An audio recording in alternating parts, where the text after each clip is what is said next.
My name is Jay Uhler.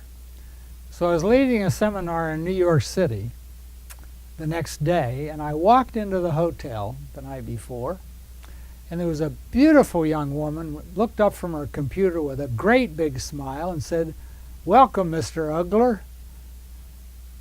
I said to myself, there must be a Freudian slip here somewhere. So I have been fortunate to meet a lot of wonderful people.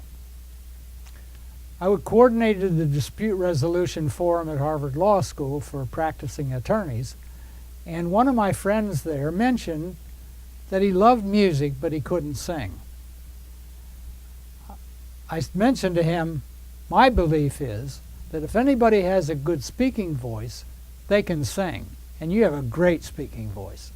So if you would like, I will be glad to teach you how to sing. Well, it took him 8 months to decide that he wanted to take on the challenge. He said, "What do I do?" I said, "You come to my house where I have a piano, and I will show you how to sing." He said, "What are you going to charge me?" I said, "You have to take us out to dinner," because we enjoyed each other a lot. So he came to my house. We're sitting on the piano bench. I would hit the key, and he was not able to hit the key on pitch. So we did that for a couple minutes, and then he was right on pitch. And I said to him, "You know, that's perfect." Now he knows I don't lie, but he said to me, "Are you lying to me?" I said, "Well, was I lying when I told you it was terrible?" Of course, I never told him that. So anyway, he was stunned in disbelief because when we left my house, he had sung a whole song right on pitch. There was another wonderful young person that I met who was 26 years old. Now, my son and I did courses in Boston called Projecting Personal Power in Presentations. We would have people give a talk, then we would videotape it, we would play it back to them, and then we would ask, "So what did you see?"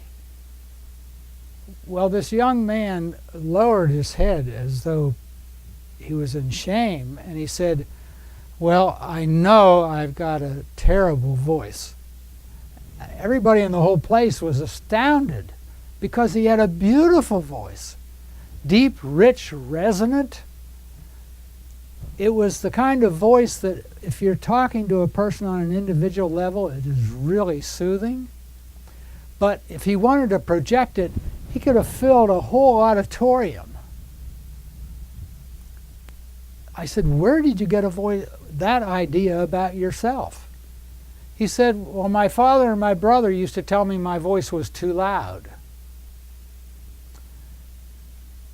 It was so delightful when all the members of the class told him how much they appreciated his voice.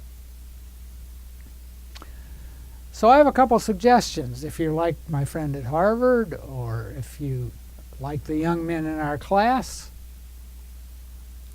that if you have a passion for something, find somebody like a mentor or somebody who is willing to show you how to do what you would love to do.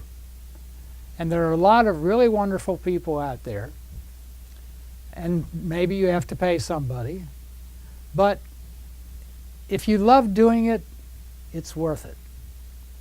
I would also encourage you to explore what messages you have received about yourself.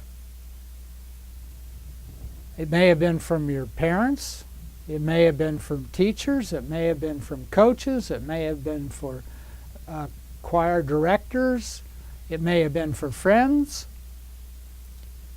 But to look at the messages that you have internalized and come to believe. Now, you can even write them down. And in the process, other memories will come up. Or, if you have trouble with that, ask some of your friends how they see you. Because the whole idea is for you to sort out the messages about you that don't fit you and the ones that are real for you. I'm encouraging this because I hope that you will find a way to fulfill your passion. Now, one of the voices or the messages that I got from my mother was that I was supposed to be humble. What that meant was that I never put myself out there, or I always held back and waited for somebody to ask me to do something, whether it was to sing or to speak or to do particularly public things.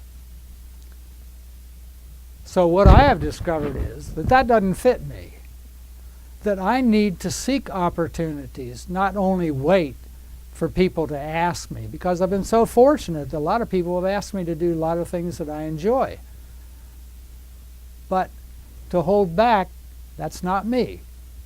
So I know the feeling of having those beliefs.